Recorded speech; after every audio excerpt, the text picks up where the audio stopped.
کہ آپ روزانہ حسب توفیق ایک کوئی تھیلی ہے یا کوئی جگہ ہے وہاں پیسے رکھتے جائیں. آج اسی دن سال کے بعد وہ پیسے آپ نے جمع کرنے ہیں، جتنے بھی ہو جائیں، جتنے ڈالر ہو جائیں، جتنے بھی ہو جائیں، ان سب ڈالروں کو آپ نے یہ دیکھنا ہے کہ آپ کا سب سے غریب رشتہ دار کون ہے اور جس نے سب سے زیادہ ستایا تھا، پریشان کیا تھا، ذلیل کیا تھا، اس کو کسی ذرا سے پہنچوائیں.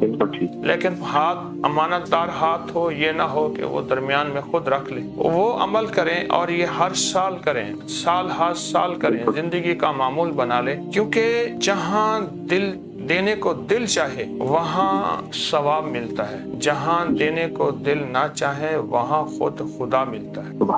دل نہ چاہے، کسی کو معاف کرنے کو دل نہ چاہے، کسی کو دینے کو دل نہ چاہے اور کسی کو دیکھنے کو دل نہ چاہے. تو رشتہ دار ایسی چیز ہیں، ایک اللہ والے کہتے تھے کہ اگر ران کی گوشت کا قیمہ بنا کے ان کو کباب کھلائیں تب بھی راضی نہیں. تو آپ یہ پیسے رکھ لیں، یہ پیسے رکھ لیں. اور جہاں دل نہ چاہتا ہو، خاص طور پہ وہ رشتہ دار جو بہت تنگ کیا، بہت تنگ کیا، تو انہوں نے اور ہیں بھی غریب. اور میرا مشاہدہ ہے اکثر غریب رشتہ دار زیادہ تنگ کرتے ہیں. یہ میرا مشاہدہ ہے، پتہ نہیں کمزور بھی ہو سکتا ہے، میں دعویٰ تو نہیں کر سکتا.